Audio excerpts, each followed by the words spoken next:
hemos quedado, que era con respecto al tema de patología, ¿no? Y al finalizar patología, les voy a dar algunas, me gustaría comentarles algunas cositas también, ¿no? Por si les interesa quizás aprender un poquito más de pato o tener algunas clasecitas más de pato, ¿no? Bien, déjenme un momento para compartir pantalla, por favor.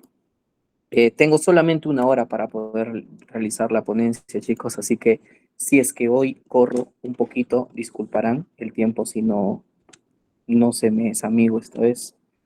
Así que denme un minuto, por favor.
Gracias, gracias por el tiempo. A ver.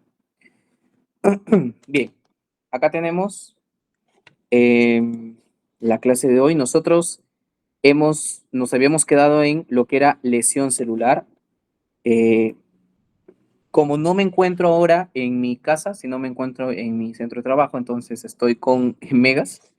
Les pediría que si hay algún problema, me lo hagan saber, ya sea por mensaje o por audio. Estoy con dos dispositivos, así que los puedo leer, pero también los puedo escuchar sin ningún problema. Si es que por ahí hay alguna pérdida de señal o se deja de compartir la pantalla, ¿vale? Por favor. Bien.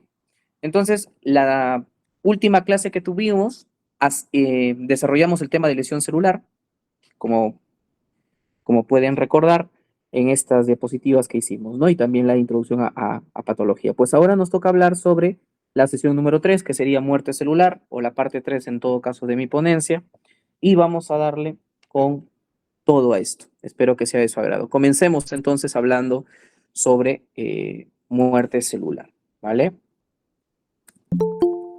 Hombre.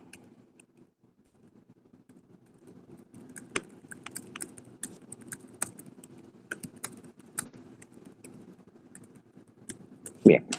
Entonces, cuando nosotros hablamos de muerte celular, ustedes deben recordar que este contexto de muerte ocurre cuando la célula atraviesa una lesión irreversible, que era lo que hablábamos hace un momento. Y existe de forma general dos tipos de muertes celulares, la necrosis y la apoptosis, que son las que vamos a estudiar. ¿Existen otros mecanismos? Claro que sí. Existen otros mecanismos, como podemos ver en las últimas dos diapositivas que tenemos que desarrollar el día de hoy. Pero vamos a entrar digamos, a discutir de lleno dos de ellas, que es la necrosis y la apoptosis, ¿vale? Entonces, primero vamos a comenzar con lo que vendría a ser la necrosis. ¿Recuerdan, chicos, la necrosis en qué tipo... Eh, la necrosis, perdón, ¿qué tipo de muerte era? ¿Generaba inflamación o no generaba inflamación la necrosis? Lo hablamos la última clase. Déjenme por acá, chico, esto. Ya.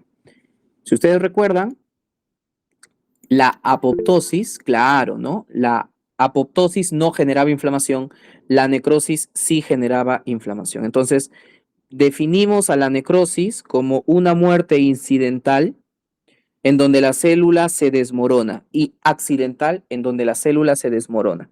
Principales causas, nunca se olviden de esto, la isquemia es la principal causa. Esta es la principal causa de necrosis. También puede ser por microbios, inducida por microbios, claro que sí, pero la isquemia sería a la cabeza la principal causa asociada. Bien, ¿cuáles son los eventos? Los eventos que van a ocurrir en la necrosis son los siguientes: desnaturalización de proteínas. Si las proteínas se desnaturalizan, entonces pierden su estructura tridimensional y como están perdiendo su estructura dimensional, precipitan en la célula. Ya no están en su conformación nativa, ¿no? Que es el nombre que recibe una proteína fisiológicamente activa, ¿no? La proteína en estructura nativa ya no existiría, se romperían los enlaces, precipitaría y de esa manera en el citoplasma y en toda la célula en realidad aumentaría la eosinofilia. ¿Recuerdas esto? Eosinofilia. Mientras yo voy avanzando, me voy a hacer haciendo preguntas y los voy a ir leyendo, chicos, ¿no? Para seguir avanzando y no demorar mucho, pero me gustaría que participen, ¿sí? Algo que me gusta a mí en las ponencias es que no sea todo yo. Me gusta que los chicos también pregunten o que interactúen conmigo. ¿Por qué ocurriría eosinofilia, chicos? La eosinofilia, ¿qué quiere decir? Ojo, que su otro nombre de la eosinofilia puede ser así también, acidofilia. La célula se vuelve más acidófila. ¿Por qué? ¿Se acuerdan? A ver, lo van poniendo en el chat y yo después les comento si es correcto o no. Pero esa es una pregunta clave, ¿no?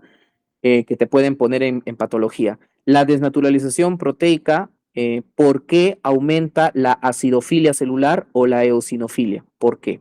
A ver, el segundo evento sería la efusión de contenido celular, ¿no? El segundo evento entonces sería la efusión de contenido celular. Básicamente esto va a ocurrir porque cuando se detectan los famosos DAM, que no hay que confundirlos con los PAM. No sé si alguno de ustedes ha entrado a la ponencia también que realicé de inmunología para CPA de tuberculosis. Ahí hablábamos mucho de los PAM, pero los PAM no son iguales que los DAM. Acá hay una diferencia. Los PAM son patrones moleculares asociados a patógenos. En cambio, los DAM son patrones moleculares asociados a daño celular.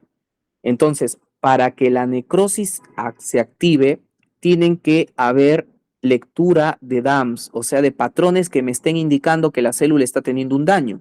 Cuando esto suceda, estos DAM van a estimular.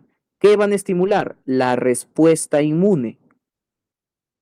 Entonces, cuando nuestro cuerpo determina que existen patrones asociados a daño, prende al sistema inmune. Y como se prende el sistema inmune, responde. Este sistema inmunológico, cuando responde, ¿cómo va a hacerlo? Fácil, pues.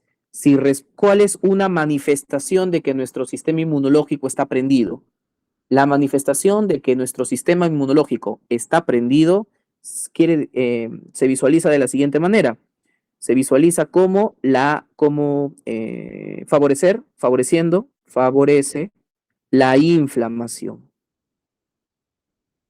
La inflamación. Entonces, nuestro cuerpo o las células de nuestro cuerpo detectan que hay daño celular, llaman al sistema inmunológico, el sistema inmunológico llega, comienza la respuesta inmune y esta reacción inmunológica genera inflamación.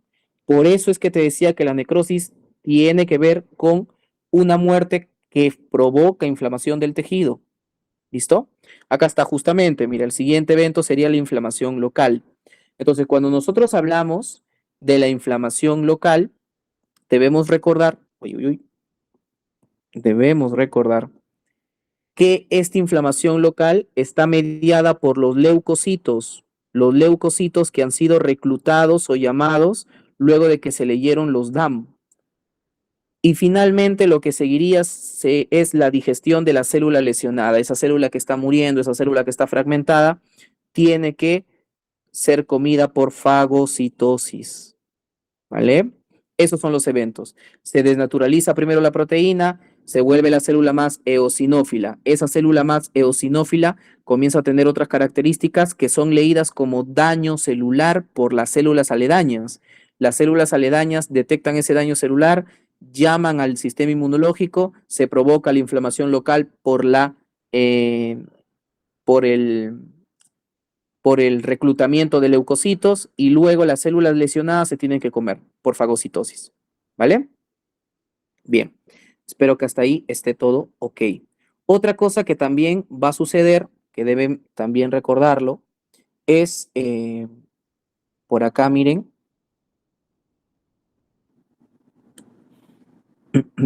por acá, es cuando hablamos de con qué se asocia, ¿no? ¿Con qué se asocia? Entonces, vamos a ver que esta necrosis se va a asociar con algunas cositas que también pueden ser preguntas de examen. ¿Con qué eventos se asocia la necrosis? La necrosis se va a asociar con daño mitocondrial y con daño de la membrana. Recuerdan, ¿no? ¿Cuál era el principal hallazgo? A ver, me responden, por favor. No me respondieron la primera pregunta, no hay ningún problema. Yo la respondo, yo la respondo. ¿Qué quiere decir que la célula se vuelva más acidófila? Que capta más colorante ácido. ¿Y es por qué? ¿Por qué va a captar más colorante ácido? Porque se llena de componente básico y el componente básico es justamente la proteína. ¿Vale? Ya. ¿Alguien me puede decir cuál era el primer hallazgo o el principal hallazgo diferencial morfológico que se ve en una lesión reversible? Expone grupos laterales básicos, entonces, expone grupos laterales básicos. Claro, debes recordar, Ale, tú que estás más fresquito en biolo, que cuando una proteína se desnaturaliza, el centro hidrofóbico queda hacia afuera, hacia la superficie de una proteína, ¿verdad? Entonces, dentro de ese centro hidrofóbico pueden haber muchos aminoácidos, pero la cosa es que quedan hacia afuera. Eso es una señal de que hay daño celular, pero también una señal de que la célula tiene que morir, ¿ya? Que exponga solo grupos laterales básicos no sería del todo correcto. ¿Se pueden exponer? Sí, pero no solamente básicos. Pueden haber también, como te digo, aminoácidos hidrofóbicos que estuvieron contenidos en el núcleo de la proteína. ¿Ya? Bacán, chévere. Entonces, ¿me pueden decir cuál es el primer hallazgo morfológico, patológico de una lesión reversible? Porque de una lesión irreversible sabíamos que era el daño de la membrana, la ruptura de una membrana, ¿no? La ruptura de una membrana. A ver, pero colóquenme en el chat cuál era la manifestación del daño reversible. A ver, reversible. Ojalá lo recuerden. El daño, ¿por qué se asocia con daño mitocondrial? Porque recuerden que como la principal causa es isquemia, no va a llegar oxígeno, entonces no va a haber respiración celular aeróbica, disminuye, perdón, el ATP de forma severa. Y también está asociado al daño de membrana, ¿por qué? Por el evento de ruptura, pues la membrana se rompe, ruptura de membrana. Esto es un dato interesante porque si la membrana se rompe, esos fragmentos rotos de la membrana celular van a también caer, van a precipitar. Y en la muestra histológica se van a ver como unas figuras que tienen un nombre que no debes olvidar nunca, por favor. Se les llama figuras de mielina. Las figuras de mielina. No tienen nada que ver con la vaina de mielina esto, ¿ah? No estamos hablando de neuronas acá. Se llaman figuras de mielina porque están formadas por lípidos las membranas. Entonces, cuando las membranas se rompen, esos lípidos se precipitan y cuando caen, ese cúmulo de lípidos que provienen de una membrana rota, a eso se le llama figuras de mielina y es un hallazgo típico de una muerte o de una lesión irreversible. ¿Ya? Muy bien, Alejandro. La principal manifestación de una lesión reversible era la tumefacción. Tumefacción. Entonces, una lesión reversible y una lesión irreversible. Nunca la debes olvidar. Esto ya lo hemos hecho detenidamente, lo que es reversible. Hoy estamos hablando de lo irreversible que es la muerte, pero en síntesis, para que nunca te olvides, una lesión reversible nosotros debemos ver tumefacción. ¿Cuáles son los sinónimos de tumefacción? Edema celular. ¿Qué más? Fenómeno hidrópico. ¿Se acuerdan? Y la lesión irreversible tiene que ver con la ruptura de la membrana. Ruptura de la membrana. Y si a mí me colocan en la pregunta que se observa en una muestra histológica, la alteración de la membrana, no me dice ruptura, me dice alteración de la membrana. o deformidad de la membrana. Si me dicen alteración de la membrana o deformidad de la membrana, sigue siendo reversible. No sé si ustedes recuerdan lo que hicimos la última clase con respecto a la membrana. ¿Se acuerdan de que una manifestación de lesión reversible también eran las modificaciones de membrana donde se perdían los polos de la célula y las microvellosidades por erosión? Entonces, si te dicen que se ha deformado o presenta una membrana amorfa, eso es reversible aún. Para que sea irreversible, te tienen que decir que la membrana se rompió. Si no, todavía la célula tiene chance de vivir, todavía tiene chance de vivir. ¿Vale? Bien, podemos seguir entonces. Ahora vamos a ir a ver la morfología, ¿vale? Vamos a ver la morfología. Bien. Cuando nosotros vemos cómo son los hallazgos morfológicos, hay una característica muy importante que es la hipercromacia.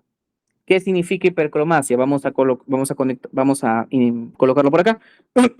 La hipercromacia significa que una célula se pinta de un color más intenso. Puede ocurrir en dos tipos de células. Puede ocurrir en una célula que se llama célula necrótica, puede ocurrir en células necróticas, pero también puede ocurrir en células neoplásicas. ¿Ya? Puede ocurrir en células necróticas o puede ocurrir en células neoplásicas, ¿vale? Ya, tengamos eso en cuenta. Ahora, si hablamos de las células necróticas y las células neoplásicas, esta hipercromacia, ¿a qué se debe? ¿A qué se debe? Ojo, ¿se acuerdan? No sé si ustedes recuerdan, chicos, espero que sí, pero la última clase o la primera clase que tuvieron conmigo, yo les explicaba que había un fenómeno de cariopignosis, ¿se acuerdan? Que era la destrucción del núcleo. Ya, bien, entonces escuchen ahora sí, escuchen esto. La hipercromacia se debe, o sea, el aumento de la coloración se debe a cambios nucleares. Cambios nucleares. Ahí está. Ese triangulito significa variación o cambios. Entonces, la hipercromacia de una célula que se tiña más intenso depende de cambios nucleares. En una célula necrótica, que está haciendo necrosis, obviamente, esos cambios nucleares, ¿cuáles son? Acá los tenemos, mira, son tres. Tenemos a la cariopignosis, tenemos a la cariorexis, y tenemos a la cariolisis. Cariopignosis, cariorexis, cariolisis, muy preguntado en el examen, Sino que de todos esos tres eventos tienes que saber que solo los dos primeros tienen que ver con la hipercromacia, pero, perdón, solo los dos primeros tienen que ver con una hipercromacia oscura, es decir, que aumenta la vasofilia. No sé si recuerdan ustedes cuando hablamos la primera clase sobre las pinturas de un tejido, que es muy importante recordar en pato, la vasofilia es más oscuro, no quiere decir que se pinta más oscuro. Entonces, los dos primeros cambios, la cariopignosis y la cariorexis, tienen que ver con el aumento de la vasofilia. En cambio, la cariolisis, que es la desaparición del núcleo, como ya no va a haber núcleo, ya no va a haber esa parte que era normalmente oscura o basófila. Entonces la cariolisis se va a caracterizar por una disminución de la vasofilia. Disminuye la vasofilia. Mientras que los dos primeros cambios nucleares aumentan la vasofilia, hacen que la célula se vuelva más oscura, el último disminuye la vasofilia y por lo tanto hace que se vuelva más eosinófila, acidófila, más rosada, ya no tan morada. Si te digo vasofilia, quiere decir que va a estar bien oscura, bien morada. Si disminuye la vasofilia, quiere decir que va a estar más rosada. ¿Vale? En un momento hablamos de cómo son los cambios en una célula neoplásica. ¿Por qué? Porque como ya hablamos de estos tres conceptos, como ya metimos a los tres conceptos que ven acá, que es la cariopignosis, cariorexis y cariolisis, pues entonces es momento de hablar de los cambios nucleares que están por acá. Es momento de hablar de los cambios nucleares. Vamos a ver qué significa cada uno de ellos entonces. ¿Qué significa cariorexis, cariopignosis, cariolisis? Primer evento, la, cario, la, cario, eh, la cariopignosis. ¿Qué quiere decir la cariopignosis? El primer evento es la cariopignosis. ¿Ah? Los cambios nucleares comienzan así. Primero se hace cariopignosis, luego se hace la cariorexis y luego la cariolisis. ¿En qué consiste la cariopignosis? Consiste en que el núcleo celular, el núcleo, se encoge, se encuentra encogido. El núcleo está encogido. Esto entonces quiere decir que el núcleo disminuye su volumen, mira. Y si disminuye su volumen, eh, eso indica que va a haber alteración del ADN, ¿vale? Como disminuye el volumen, desestabiliza al sistema de endomembranas, dentro de ellos al retículo endoplasmático, que también comienza a edematizarse, puede precipitar los ribosomas y se vuelve a aumentar la vasofilia. Pero luego el siguiente paso es la cariorexis. Y la cariorexis tiene que ver o quiere decir que se está dando el inicio de la desintegración del núcleo. Comienza a desintegrarse el núcleo. Aún hay núcleo, pero ya está desintegrándose. Entonces acá el volumen se redujo, pero no se ha perdido el núcleo. El núcleo sigue presente. En la cariorexis, el núcleo comienza a perder parte de su membrana, de la carioteca. Y en la cariolisis, acá está la palabra clave, ya no se ve el núcleo. Ya no se ve el núcleo. Y como ya no se ve el núcleo, ya no va a estar esa parte basófila. Por eso te decía por acá, mira, que la eosinofilia o la acidofilia es típico de la necrosis también, ¿no? Bien, entonces ya no se va a ver el núcleo y como ya no se va a ver el núcleo, disminuye la vasofilia. Esos son los eventos entonces que están ocurriendo a nivel nuclear.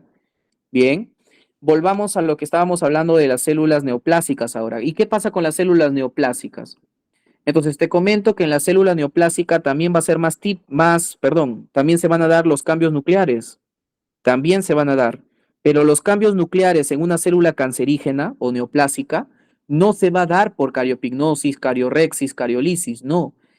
El aumento de la vasofilia o la hipercromasia se da por un fenómeno que se llama poliploidía, poliploidías. Ese es el fundamento por el cual una célula cancerígena es mucho más basófila. ¿Y qué significa poliploidía? En palabras sencillas, que va a haber varios juegos del ADN, por lo tanto aumenta el número del ADN. Como va a haber más ADN, el núcleo aumenta su tamaño porque hay más contenido, y como hay más ADN, esa zoofilia aumenta también porque hay más contenido. Entonces, ¿en cuál de las dos células es más típica la hipercromasia? La hipercromasia es más típica en una célula neoplásica. En la célula neoplásica es más típica. No quiere decir que no ocurra en la necrótica, te estoy diciendo que sí ocurre, pero en la necrótica también, así como ocurre basofilia aumentada, basofilia disminuida también ocurre. En cambio, en una célula neoplásica siempre va a ser aumento de basofilia, por eso es la más típica célula en donde se puede ver la hipercromasia. ¿Vale? Bien, hasta ahí espero que estemos bien. Otra cosa importante que me había olvidado es que morfológicamente vamos a ver eosinofilia. Volvemos a lo mismo. ¿Por qué va a haber eosinofilia? Porque el núcleo ya está destruido. Esa eosinofilia va a ser una eosinofilia citoplasmática. Citoplasmática. Y ya sabes que esto ocurre por un aumento del depósito de proteínas en el citoplasma. Va a ocurrir las figuras de mielina, que ya sabes que es la ruptura, esto de las figuras de mielina. Si a ti te preguntan, si tú en un examen ves, ¿no? Si en un examen tú lees lo siguiente, lees que en un estudio patológico se evidencia un tejido con figuras de mielina. ¿Qué tipo de lesión es? La figura de mielina ya te debe estar indicando a ti que hay ruptura de membrana. Y si hay ruptura de membrana, entonces ya salió. La ruptura de membrana es una lesión irreversible. Y frente a los cambios nucleares que ya hemos visto que son esos tres. Muy bien. Eso serían las características generales de una necrosis. ¿Vale? Ahora lo que nos toca hacer es evaluar los patrones morfológicos, o sea, ahora sí, cómo lo vamos a ver en los tejidos. ¿Me pueden confirmar si hasta acá todo está quedando claro, por favor? ¿Cómo vamos hasta acá, chicos? ¿Todo bien?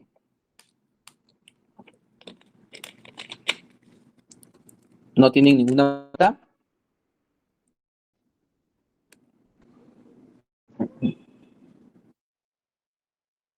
Ok, podemos. Muchas gracias. Vamos a pasar entonces a los patrones morfológicos.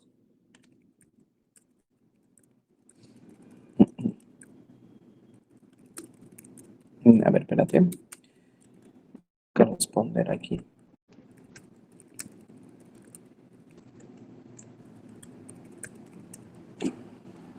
Ya está. A ver, bien, continuemos entonces. Vamos a ver ahora patrones morfológicos.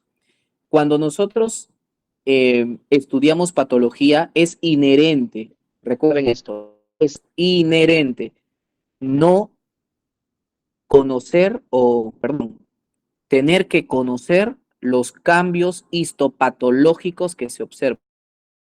¿Estamos? Ya. Entonces, vamos a ver que en una necrosis existen 4 patrones. El patrón de necrosis coagulativa, necrosis licuefactiva, necrosis grasa y necrosis fibrinoide.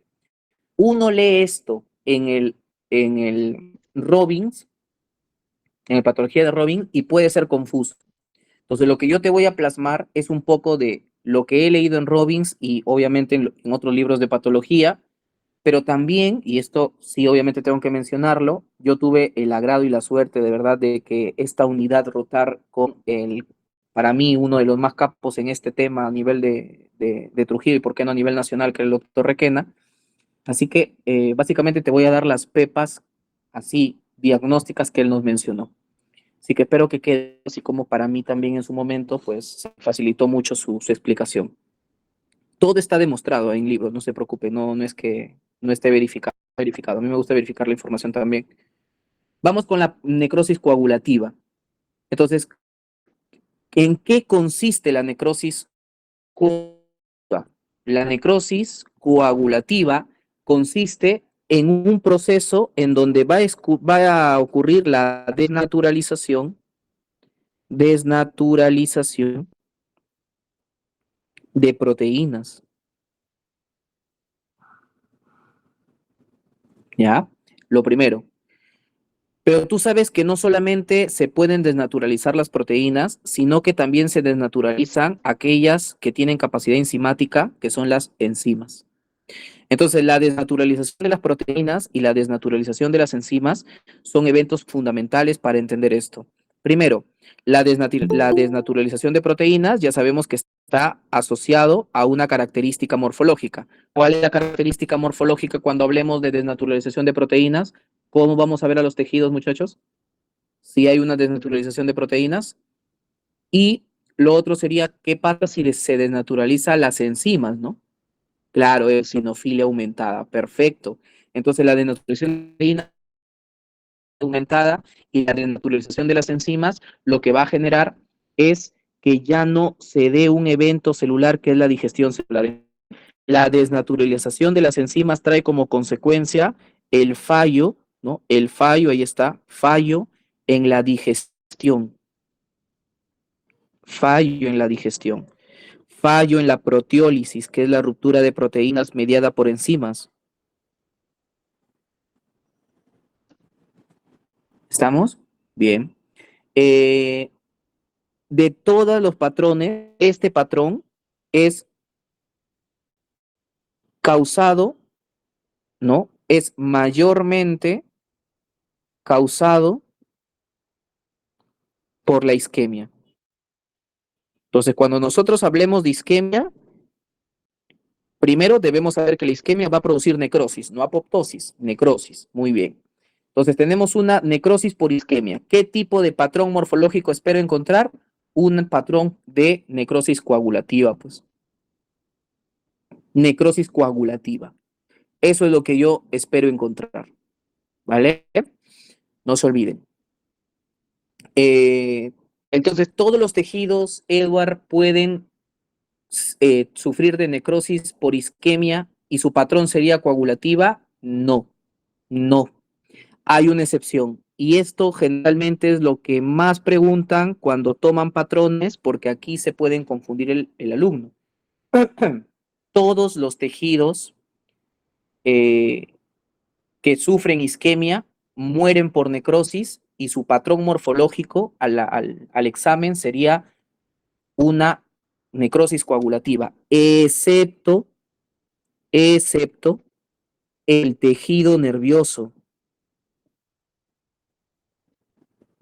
El tejido nervioso no hace necrosis coagulativa. Tejido nervioso, en lugar de hacer necrosis coagulativa, hace necrosis licuefactiva. ¿Ya? Después, la gran mayoría del resto de tejidos sí va a ser necrosis coagulativa cuando hay isquemia. Pero el tejido nervioso, especialmente el tejido nervioso vinculado al sistema nervioso central, cerebro, tronco, médula, van a ser necrosis licuefactiva cuando hay isquemia, ¿vale? Una característica de esta necrosis coagulativa también es que es la forma más frecuente de necrosis. El tipo más frecuente de necrosis o el patrón más frecuente de necrosis es la coagulativa. Por lo tanto, es aquí en donde vamos a encontrar a los núcleos con sus tres modificaciones. Entonces vamos a encontrar a un núcleo haciendo cariopignosis, vamos a encontrar al núcleo haciendo cariorexis y también haciendo cariolisis. ¿Estamos ya? Bien. Bacán. Ahora, en esta imagen podemos ver zonas bien eosinófilas. No sé si te das cuenta, mira. ¿Ves esas zonas eosinófilas? Esas zonas eosinófilas. ¿Alguien me puede decir a qué tejido corresponde esto? No sé. O sería quizás un poquito avanzado, no lo sé. ¿Alguien sabe?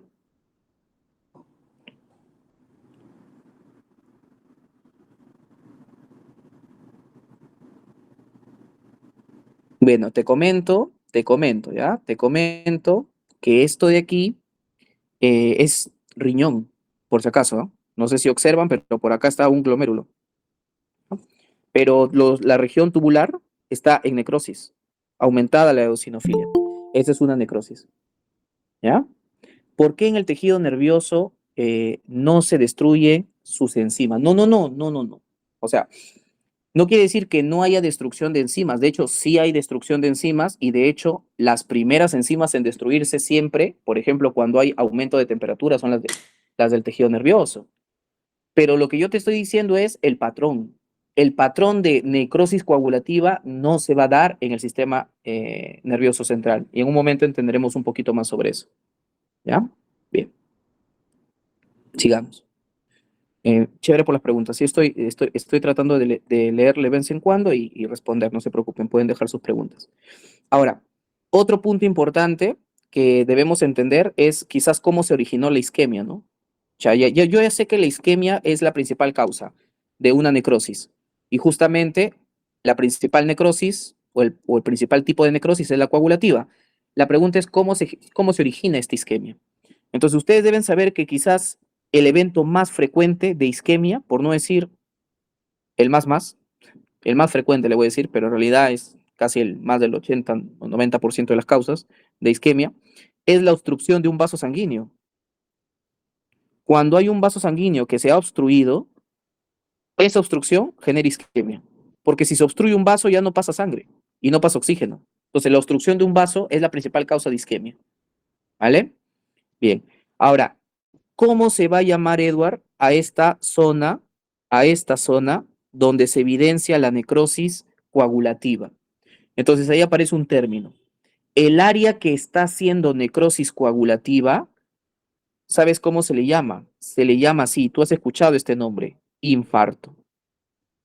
Entonces, cada vez que tú escuches el término infarto, debes estar pensando que ha ocurrido una necrosis coagulativa, como la que sucede en el corazón después de un IMA. Por eso se llama infarto agudo del miocardio. Y tú dirás, Edward, pero en el cerebro yo he escuchado también el término infarto cerebral. Ya, te comento ese dato. El cerebro, tú sabes, primero sabes que infarto quiere decir zona donde ha ocurrido necrosis coagulativa. Eso quiere decir necrosis por isquemia. Bacán. Tú sabes que el cerebro no hace coagulativa, hace licuefactiva.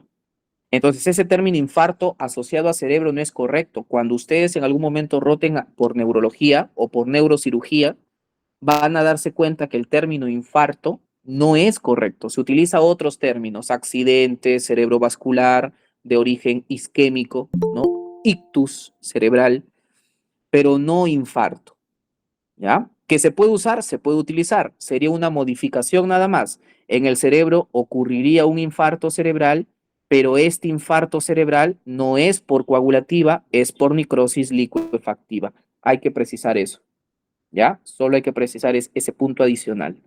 Ahora, vamos a ver un poquito más del siguiente patrón. ¿Quedó claro el patrón de necrosis coagulativa? A ver su manito arriba si quedó claro el patrón de necrosis coagulativa, chicos. Todo bien entonces hasta el momento, ¿verdad? Bien. Ahora sí vamos a pasar a ver el otro, ¿ya? Atentos al otro patrón. Vamos al patrón de necrosis licuefactiva.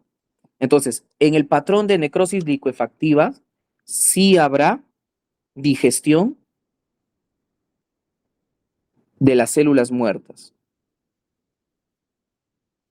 Sí habrá digestión de las células muertas. ¿Ya? Bien. Hay que acá hacer una diferenciación. En la necrosis coagulativa no había digestión, no había digestión, por eso no se licuaba, porque cuando hay digestión de un tejido, en patología se dice que ese tejido sea licuado. El tejido licuado es el tejido que las enzimas han destruido ese tejido, ¿no? Más o menos lo que hablábamos sobre la activación del listosoma con sus enzimas hidrolíticas y todo eso, ¿no? Las proteasas, glucosidasas, nucleasas, etcétera, etcétera. En la necrosis licuefactiva sí va a haber digestión. Por eso se da ese aspecto, que ya vamos a ver más adelante cómo es su apariencia y también cómo se le denomina. En la coagulativa no hay digestión porque ha ocurrido la desnaturalización de proteínas. No quiere decir, no quiere decir que en la licuefactiva no ocurra desnaturalización de proteínas. Sí puede ocurrir, como te había dicho, si una persona tiene mucha fiebre, si un niñito, un bebé, tiene más de 40 de fiebre, sus enzimas se van a desnaturalizar, sus proteínas se van a desnaturalizar. Eso va a ocurrir, ¿vale? Pero estas enzimas que van a mantenerse activas van a ser ya no las enzimas de la neurona, sino enzimas de otras células inmunitarias que vienen ante un proceso inflamatorio. Estas enzimas sí vienen con capacidad de digestión, por eso es que puede haber digestión. Ojo con este término también, se puede llamar licuefactiva o se puede llamar colicoativa, como lo puedes encontrar en algunos libros de patología antiguos, colicoativa. También es un sinónimo, ¿no? Es lo mismo. Bien, espero que hasta ahí estemos. Ok. ¿Qué más podemos decir sobre esto? Entonces, la clave está en diferenciar. En la coagulativa no había digestión, acá sí hay digestión. Como hay digestión, se va a licuar. Por eso el término licuefactivo. ¿Ya? Por eso el término licuefactivo. ¿Qué pasa? Que cuando estas células comienzan a digerir, ese tejido necrótico que está siendo digerido o digerido eh, o destruido por las enzimas, va a comenzar a producir un líquido viscoso, ¿ya? Se va a comenzar a producir un líquido viscoso. Ese líquido viscoso es el líquido típico de una licuefacción, ¿ya? Licuefacción. Como te había mencionado, esas enzimas no pertenecen a las neuronas, que es del tejido nervioso. No, pertenecen a las enzimas. Esas enzimas digestivas no le pertenecen a las células del tejido nervioso. Le pertenecen a las células del sistema inmunitario que llegan a ese punto de inflamación. En este caso, a los leucocitos, a los neutrófilos. Los neutrófilos leucocitos son los que van a tener esta característica, ¿ya? ¿Qué pasa?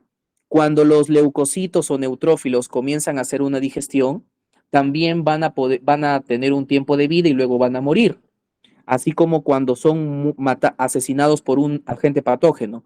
Te comento que cuando el neutrófilo muere, tiene un nombre. ¿Alguien sabe cómo se le denomina al neutrófilo muerto? A ver, si alguno de ustedes ha sido algún alumno mío en histología, en algún curso de histología de IMEDIC, de repente lo van a saber porque ahí lo explicamos. ¿Alguien me puede decir cómo se llama un neutrófilo muerto? Un neutrófilo muerto, chicos, mira, para que nunca se olviden, se le llama piocito. Entonces, se va a comenzar a acumular los piocitos.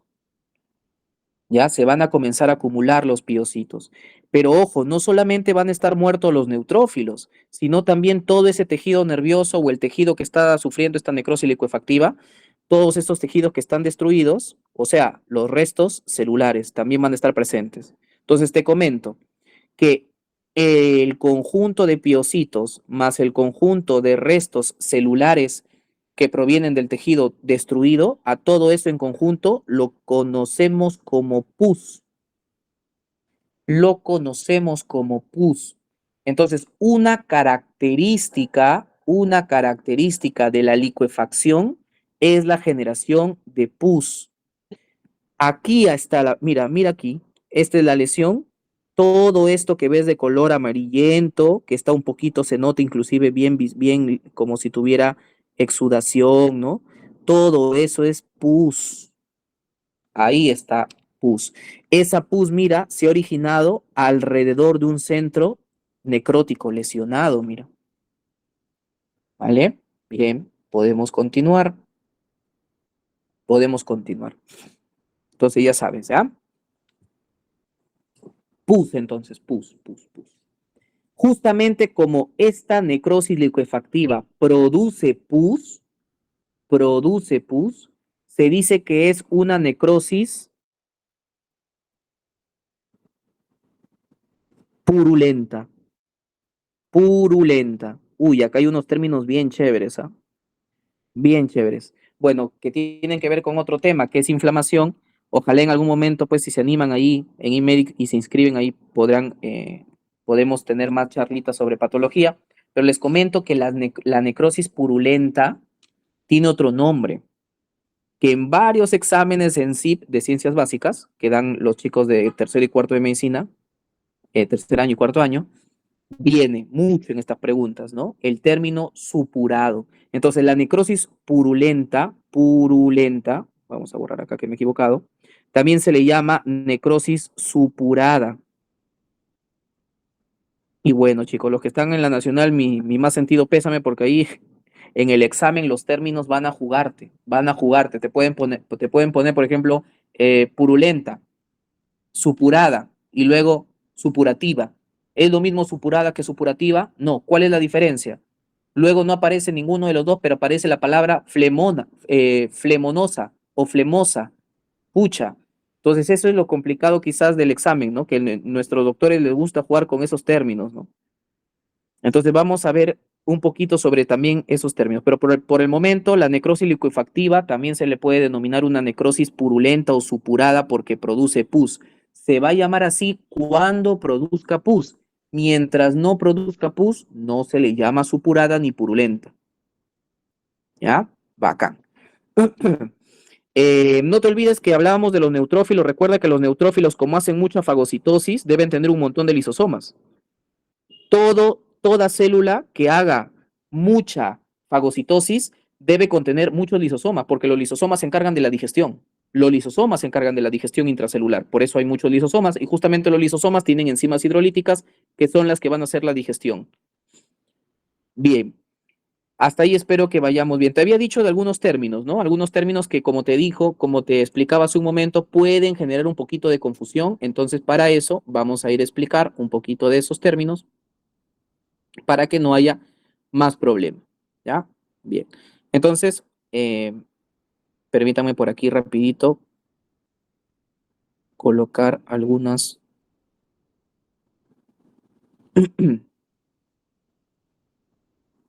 cositas. Ya. Por acá, un datito. Un datito acá. Edward, ¿qué significa purulento?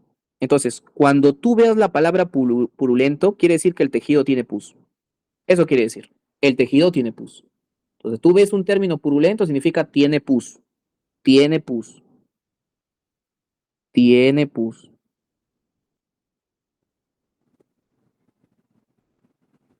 tiene pus. Ya está. Ahora, eh, ese término purulento puede ser a su vez sustituido por su sinónimo. El sinónimo de purulento es supurado, supurado. Entonces, purulento o supurado indica que el tejido tiene pus. Pero cuando tú ves este otro término, le vamos a cambiar de color, mira por acá, acá lo voy a colocar. Cuando tú ves este término, mira que dice eh, supurativa, supurativa, supurativa, ojo, o aparece el término flemonosa, supurativa o flemonosa, eso indica que no hay pus aún, no hay pus, aún no hay pus. Edward, pero puede ser que después se genere, sí, puede ser que después se genere, pero con ese término me indica que no hay pus en ese momento. Que la supurativa luego se vuelva supurada es otra cosa. Que la flemosa se vuelva supurada o purulenta, esa es otra cosa. Pero los conceptos quiero que quede claro. Una lesión supurativa es una lesión sin pus, pero que tiene la capacidad de originarlo. Una lesión purulenta es que ya tiene el pus. ¿Ya? Bien. Ojo con eso. ¿Quedó claro esa diferencia, chicos? A ver, dedito arriba. La diferencia entre supurativa, flemonosa y purulenta y supurada, ¿quedó claro? Sí.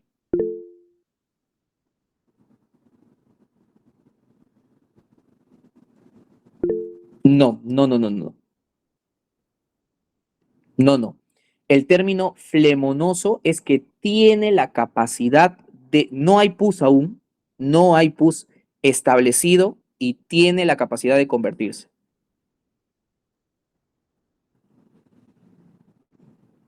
¿Ya? Bien. Ojo, ¿ya? Algo muy frecuente es que estos términos se utilicen de una forma, digamos, indiscriminada o digamos así, indistinta, ¿no? Pero estos son los términos que debes manejar. O sea, cuando algo es supurativa o cuando algo es supurado son cosas diferentes. Ahora, hay otra cosa también, ¿ah? De repente lo vas a leer, que es el término abscesos, ¿no? Absceso. Entonces, ¿qué es un absceso? Absceso. Un absceso se define como una colección de pus, una colección de pus. ¿Qué quiere decir colección de pus? Que está atrapándose el pus o la pus en una zona. ¿Ya? Ojo, el absceso se tiene que drenar. Cada vez que veas un absceso, ese absceso se tiene que drenar. Tiene que drenarse el pus, porque si no, no se va a curar, no se reabsorbe eso. Bien. Salvo algunos casos, en cirugía general vas a ver que dependiendo del tamaño del absceso, si es muy pequeño, menos de 3 milímetros, ¿no? Pero bueno, eso ya es otra cosa, que es fuera del tema de pato. De forma general, un absceso tiene que drenarse, ¿ya? Bien. Ahora vamos a pasar a la necrosis grasa.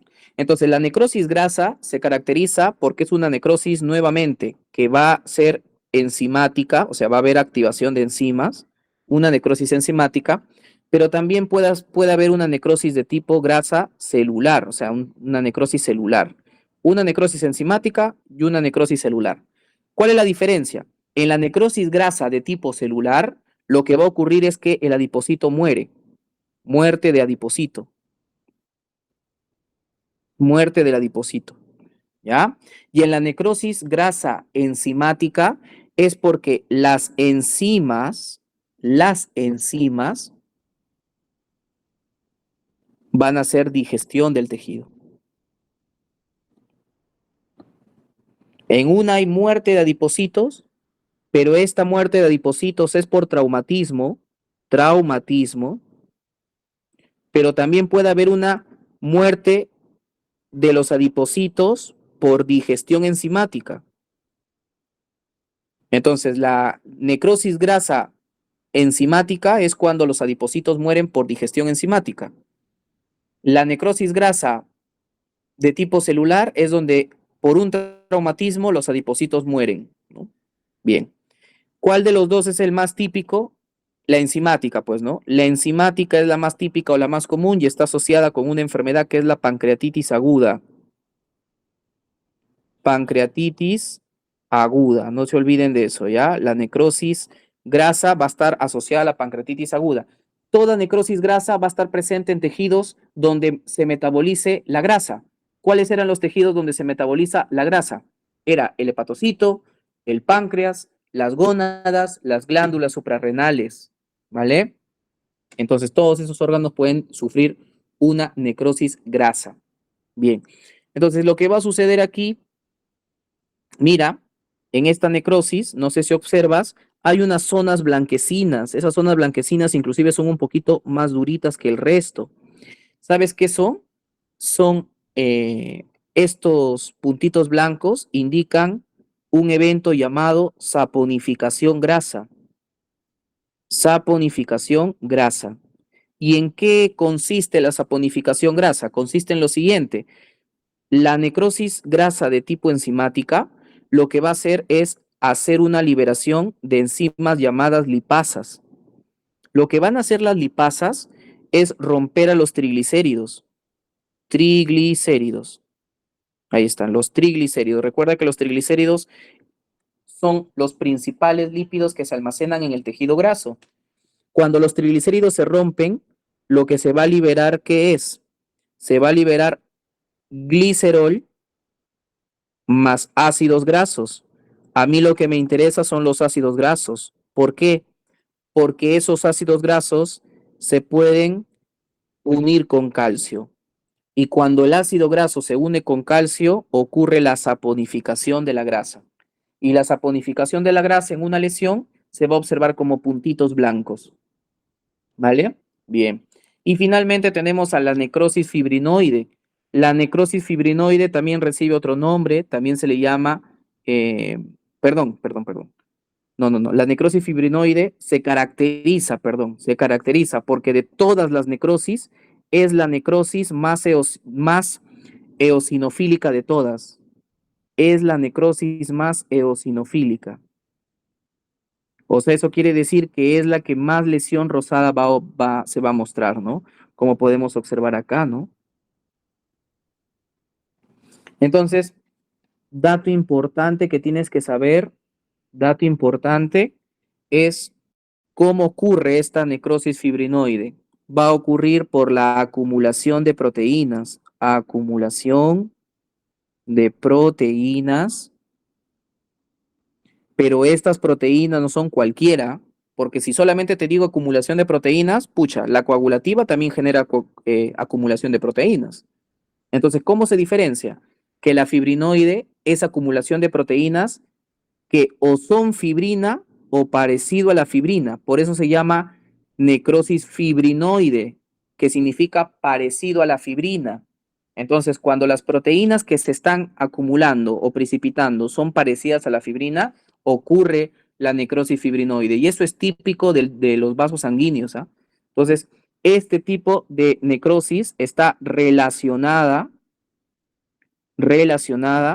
con daño vascular, con el daño en los vasos sanguíneos. ¿Vale? ¿En dónde lo vemos? En las enfermedades autoinmunológicas de las vasculitis, por ejemplo. Lo vemos también en el lupus eritematoso sistémico, LES, ¿no? Entre otros. ¿Ya? Entonces, la pregunta sería, ¿cuál es el patrón característico? Pues lo que va a ocurrir es acumulación de esas proteínas parecidas a la fibrina junto con anticuerpos. Entonces, ustedes recuerdan que los anticuerpos, acá dibujo un anticuerpo, mira su cadena larga, o su cadena pesada, perdón, y su cadena corta, pero esa cadena larga, esa cadena corta, tenían un lugar donde se tenía que unir ¿quién? El antígeno, ¿sí o no? El antígeno se tenía que unir ahí. Y cuando el antígeno se unía al anticuerpo, recuerda que el anticuerpo es también inmunoglobulina o IG, a la unión del antígeno con el anticuerpo se le llamaba inmunocomplejo. Entonces, es lo mismo que sucede acá. En esta necrosis se está dando la acumulación de inmunocomplejos. Inmunocomplejos. ¿Vale? Eso es lo que está ocurriendo. La acumulación de inmunocomplejos. Mientras que aquí era enzimática, digestión del adipocito asociada a pancreatitis aguda, la saponificación grasa, acá estamos viendo la formación de inmunocomplejos. Otro punto importante a tener aquí en cuenta es que existe una enfermedad que es la hipertensión arterial maligna. Esta hipertensión arterial maligna, por ejemplo, está asociada con este tipo de necrosis, produce una enfermedad llamada arterioesclerosis, arterioesclerosis hiper, hiperplásica. Y en esta arterioesclerosis hiperplásica se va a encontrar ese depósito de proteínas parecidas a la fibrina, ¿no? También es una enfermedad vinculada con este patrón. Muy bien. Entonces, hasta aquí espero que todo esté quedando bien. ¿Ya? Miren, chicos, esto es lo que hemos hecho hasta el momento en necrosis. ¿Me pueden confirmar si hasta aquí todo está bien, por favor?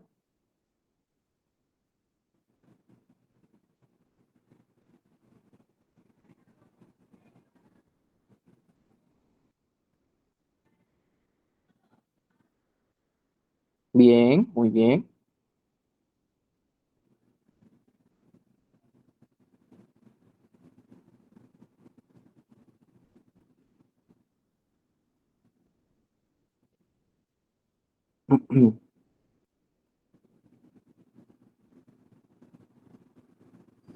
Bien, espérenme un momento.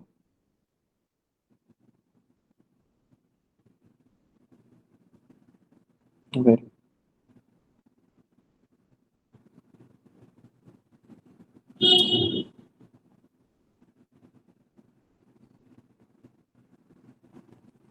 Bien, a ver. Listo. Entonces, hasta aquí hemos avanzado con la necrosis. Vamos ahora a continuar con la muerte celular por apoptosis. Ah, mira, me falta dos patrones más, que es la gangrenosa y la caseosa. Me había olvidado de esos dos patrones también. ¿Ya? Bien. Denme un momento, porfa. Tengo que responder un mensaje, chicos, que me están llamando.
Ya, listo. Vamos a continuar, chicos. Ahora sí ya no paramos hasta ¿cómo se llama? Hasta acabar el tema. Disculpen, tenía que contestar, tenía que ver, mandar un documento urgente. Bien, continuemos, ¿ya?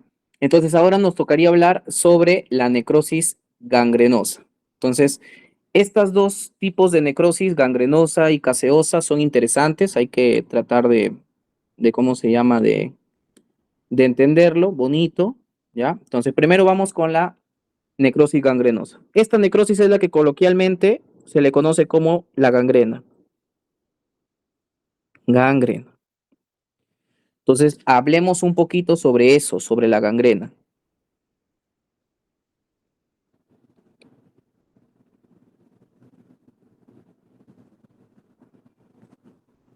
Gangrena. Bien.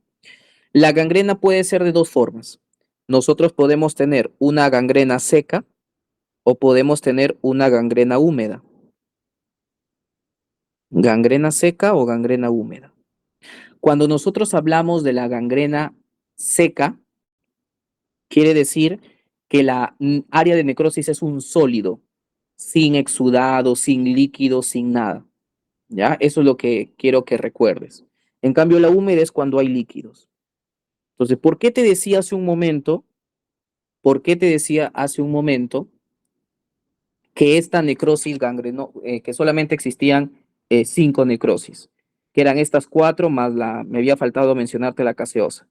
Porque esta gangrenosa es un término adicional. O sea, los patrones son coagulativa, licuefactiva, grasa, fibrinoide, ahí van los cuatro, y la quinta sería la caseosa.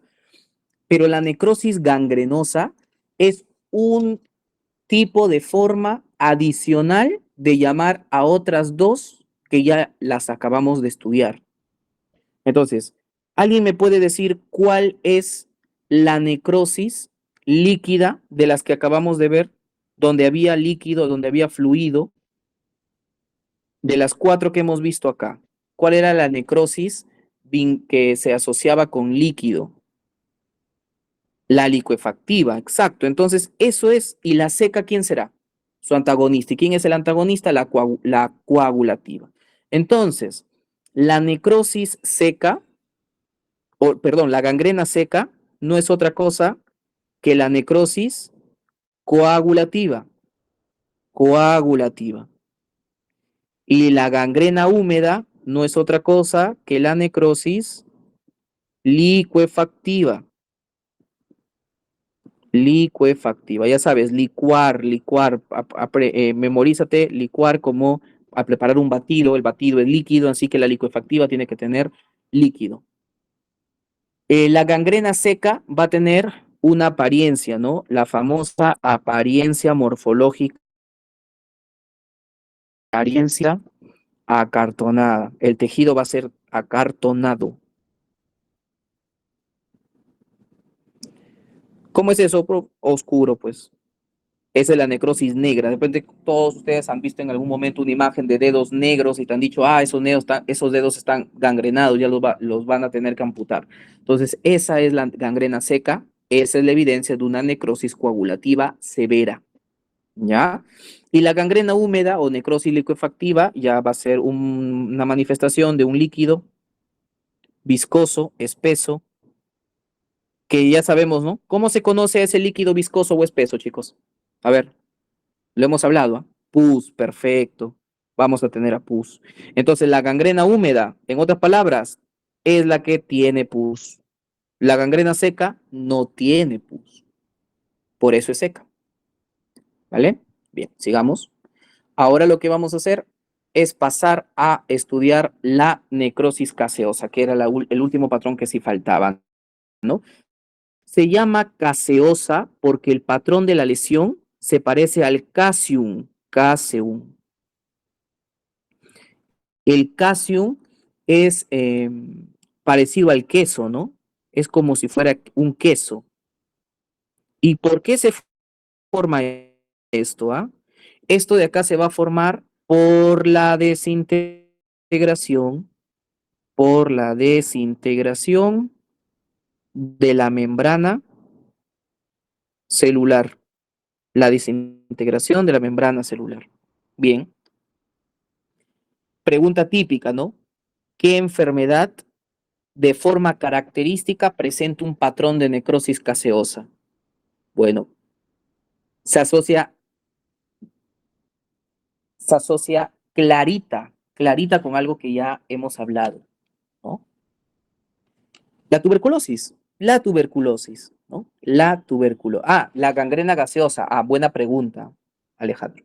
La gangrena gaseosa es una gangrena que puede ser seca, generalmente es húmeda, que adicional a las características que ya te he mencionado, hay gas, porque la bacteria que produjo esa necrosis es una bacteria productora de gas. Clostridium perfringens, por ejemplo. ¿Estamos? Buena pregunta. Entonces, la gangrena gaseosa no es que sea otro tipo diferente de gangrena, no, la gangrena gaseosa es una gangrena común y corriente, solamente que tiene gas atrapado por las bacterias que la produjeron. ¿Vale? Espero que haya quedado claro eso.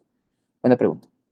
Ahora, vamos con lo que te decía. Entonces, la enfermedad más frecuente es la tuberculosis, pues, la tuberculosis. En la tuberculosis, este patrón es el más frecuente de necrosis. ¿Qué más? Vamos a encontrarlo también no solo en la tuberculosis, también lo podemos encontrar en algunas micosis, principalmente las micosis profundas. ¿Ya? ¿Cómo se caracteriza? Por la formación de granuloma, como por ahí bien lo dijeron, la formación de granulomas. Eso que estás viendo ahí con la flecha es un granuloma. Entonces el granuloma va a tener un centro que es más eosinofílico, o sea, más acidófilo, más rosado, y en ese centro va a haber restos celulares, va a haber pus también, va a haber pus, puede haber pus, ¿no? Va a haber macrófagos muertos, macrófagos infectados, y todo alrededor es un eh, conglomerado, conglomerado de dos cosas, de linfocitos y unos macrófagos que reciben el nombre de células epitelioides. Epitelioides, que también están adentro, ¿no? Este es el núcleo del granuloma y lo que está afuera, esto es el núcleo del granuloma y lo que está aquí afuera, esto más oscuro, es el borde que confina al granuloma. Dentro del granuloma, por acá va a estar el bacilo de Koch, Mycobacterium tuberculosis, por ahí debe estar, ya muerto o inclusive vivo. Acá estaría, mira, todo eso, mira.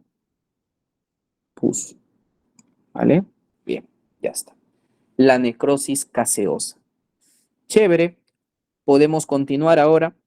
Acá, mira, dato clave. Si las células necróticas y los desechos celulares no son destruidos y reabsorbidos, constituyen un núcleo para el depósito de sales de calcio y a ese evento se le llama calcificación distrófica.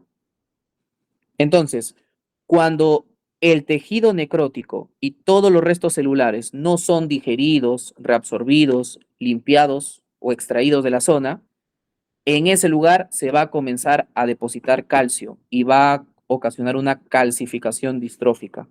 Distrófica porque altera la morfofuncionabilidad de un tejido. ¿Listo? Hasta ahí terminamos necrosis. Vamos con apoptosis. La apoptosis es una muerte celular programada donde la célula básicamente se suicida. No hay algo nuevo ahí que conocer. Y no induce a la inflamación. Esto es clave, no induce a la inflamación.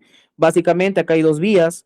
La vía intrínseca, nunca se olviden que la vía intrínseca, como es una vía interna, dentro de la célula, ¿quién está? La mitocondria. Entonces, la vía intrínseca depende de la mitocondria.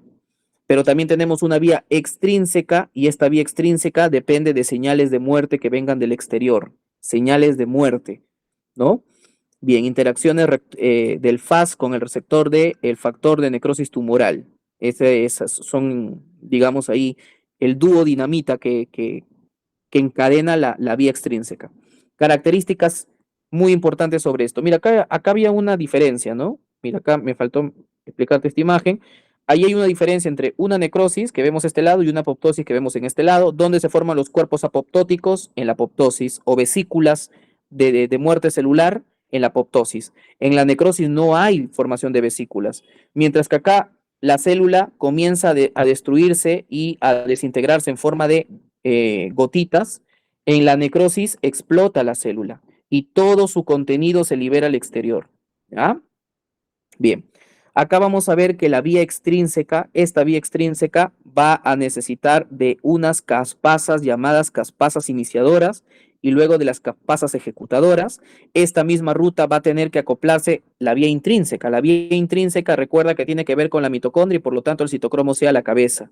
Ese citocromo C va a también activar las caspasas iniciadoras. Si hablamos de la vía extrínseca, la interacción receptor-ligando activa las caspasas iniciadoras. Las caspasas iniciadoras activan a las ejecutadoras y estas caspasas ejecutadoras activan a las endonucleasas y activan a la destrucción del citoesqueleto.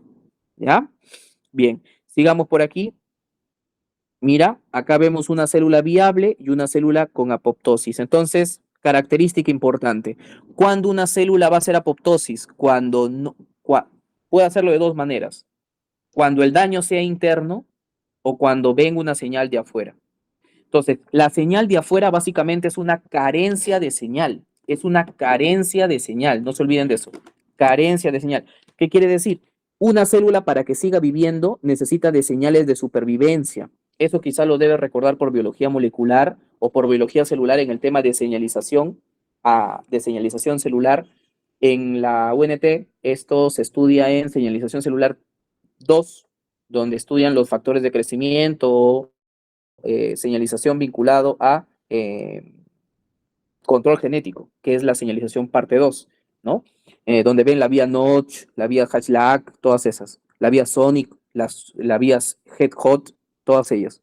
Entonces, esas vías de señales de supervivencia son las que mantienen a la célula viva. Cuando hay una carencia de eso, cuando hay ausencia de células de supervivencia o le llega señales malignas como irradiación y esto genera un daño del ADN, eso ya producirá apoptosis.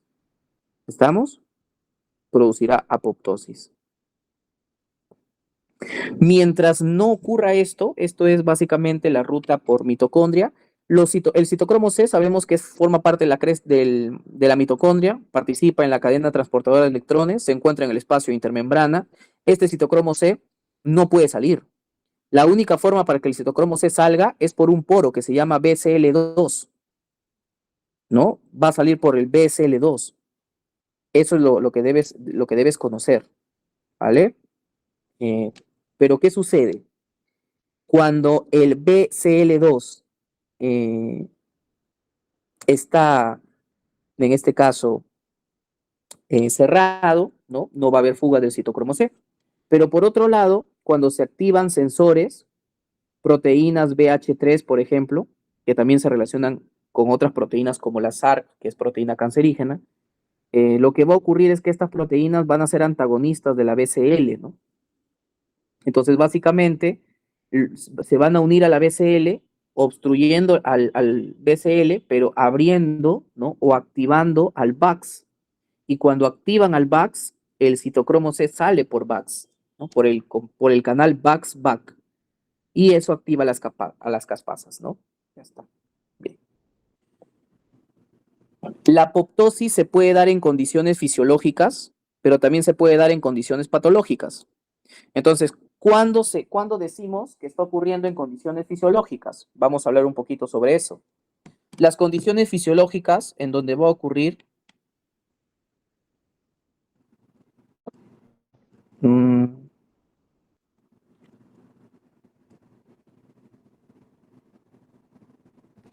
Esperen, chicos, me están diciendo si pueden habilitar el material.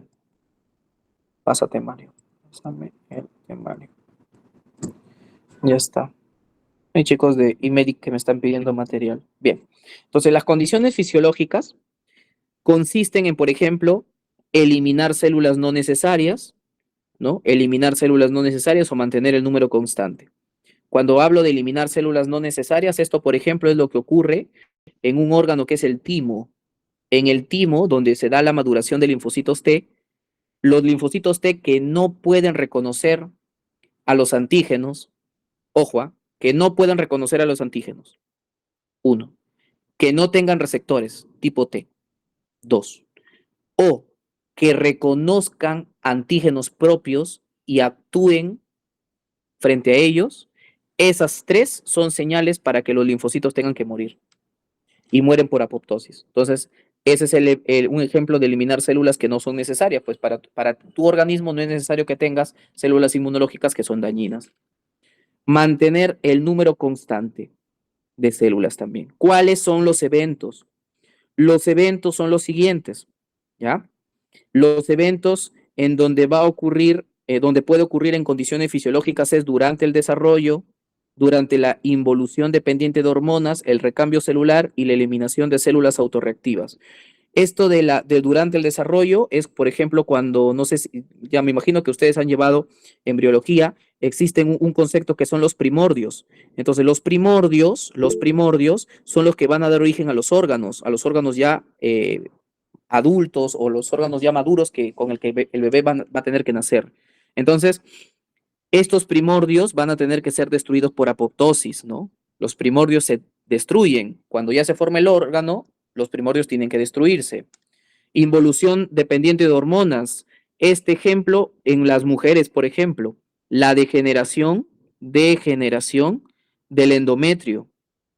¿En quién? La degeneración del endometrio en una mujer después de la menstruación, ¿no?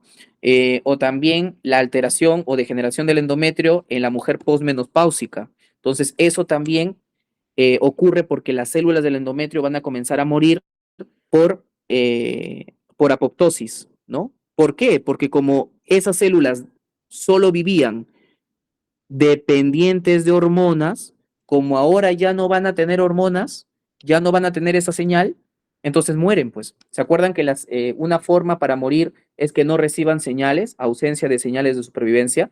Para algunas células, las señales de supervivencia lo constituyen las hormonas, como por ejemplo en el aparato reproductor femenino.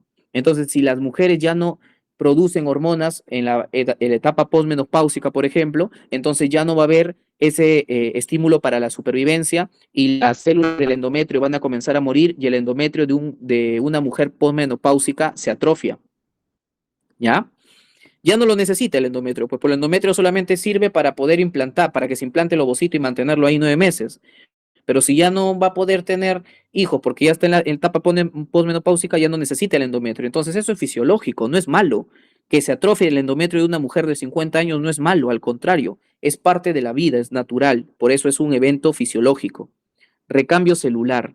El recambio celular es básicamente cuando una célula ya cumplió su función, tiene que morir, entonces programa su muerte para morir. Y eliminación de células autorreactivas. Esto, lo que te decía, ocurre en la maduración de los linfocitos T, ¿no? Cuando los linfocitos T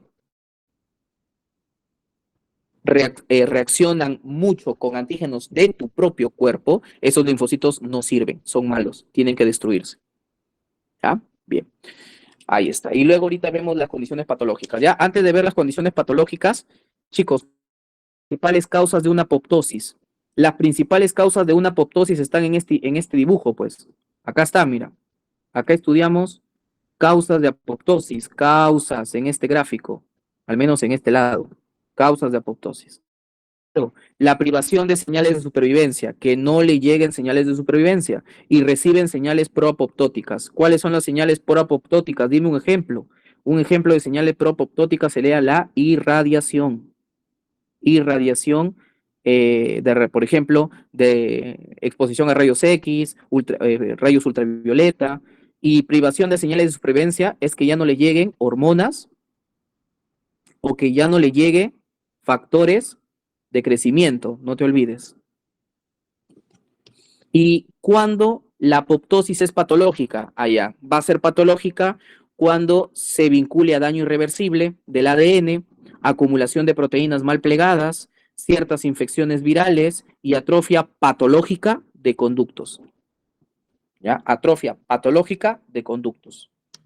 Entonces, daño del ADN irreparable, como por ejemplo la exposición a rayos ultravioleta en el cáncer, el famoso cáncer de piel, el carcinoma epidermoide, a proteínas mal plegadas. La acumulación de proteínas mal plegadas, esto por ejemplo, ¿dónde ocurre? Ocurre cuando se forman las figuras de mielina, ocurre, por ejemplo, en las enfermedades priónicas, por priones, ¿no? Los priones generan una enfermedad en el sistema, en el tejido nervioso llamado encefalopatía espongiforme bovina, conocido como enfermedad de las vacas locas, o también en los humanos una encefalopatía neurodegenerativa desmielinizante, ¿no? Que es la enfermedad de Creutzfeldt-Jacobs, ¿verdad? Bien. Eso lo van a aprender, ¿no? Conforme vayan avanzando en la carrera, no se preocupen, esos conceptos, como lo tienes que repasar para los exámenes, se quedan en tu cabeza, ¿no? Entonces, priones, acumulación de proteínas mal plegadas. A ver, hay un término que se me está olvidando acá. Los amiloides, los famosos cuerpos amiloides. Eso también, señal de apoptosis. Cuando estos cuerpos amiloides y priones no generan la señal de apoptosis, ahí sí comienzan las enfermedades. ¿Ya?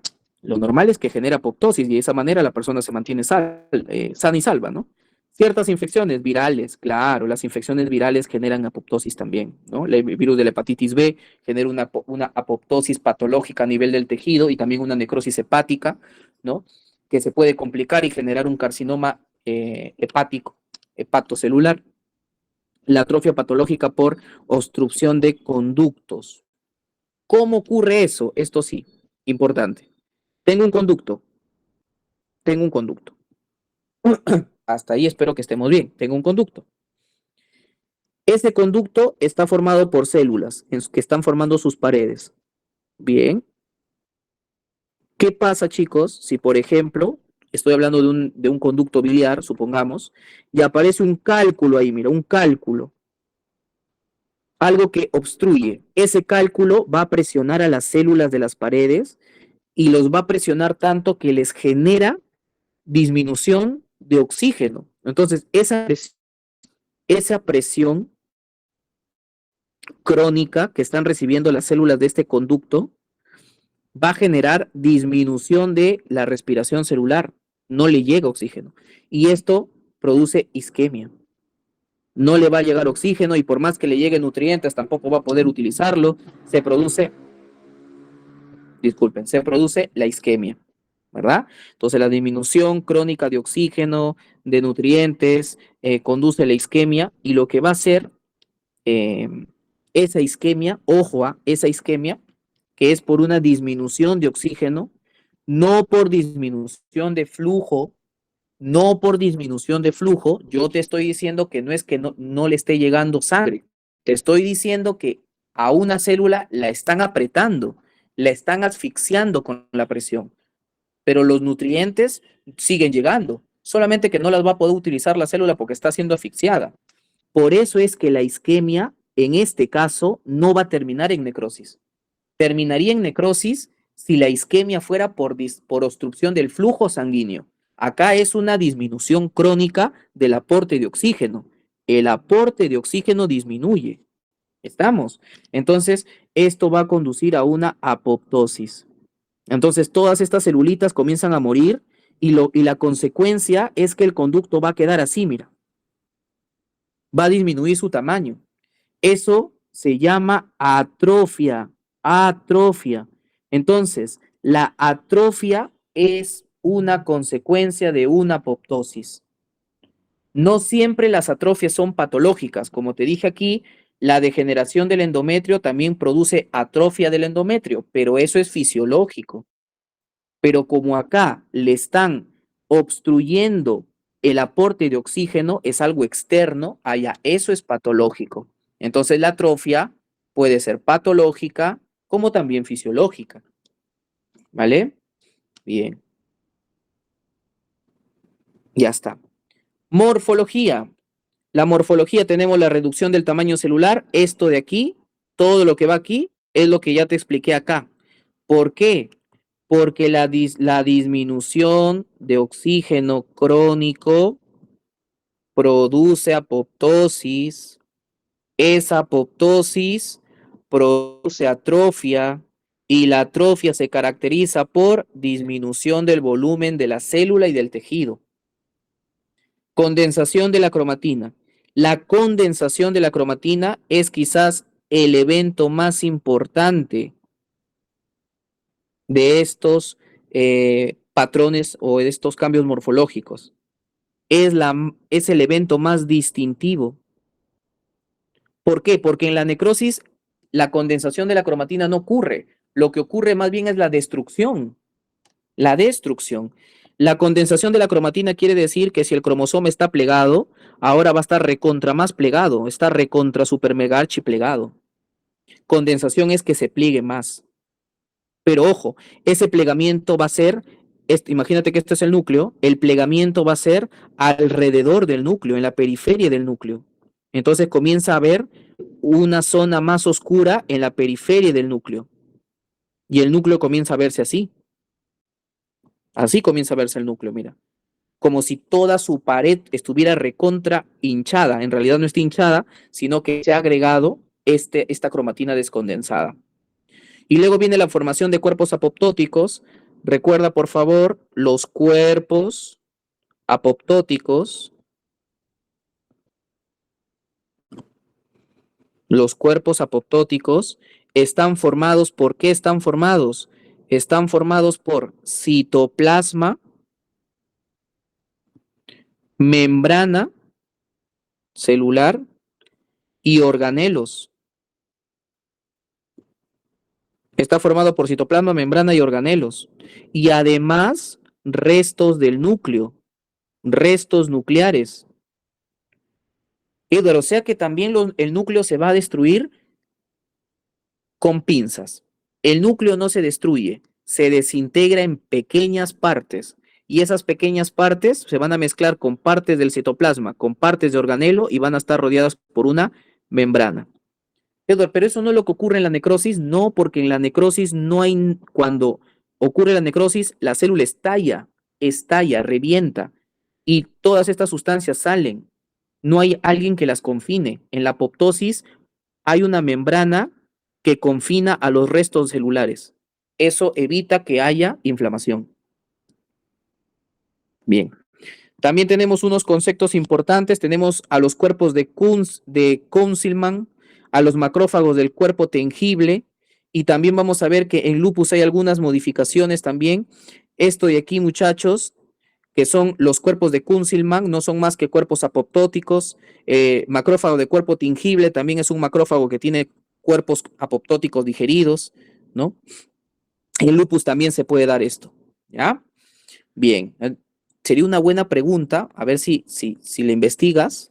Muy conocida la patología, no te la voy a decir, pero es muy conocida. Tiene que ver, a ver, con quién. Te doy dos órganos, mira, dos órganos. Tiene que ver con el hígado o con el riñón y tiene que ver con bacterias o con virus. A ver, tú me dirás, los cuerpos de Kunzelman, ¿ya? Ahí lo investigas, interesante, ¿ya? Eso se estudia después en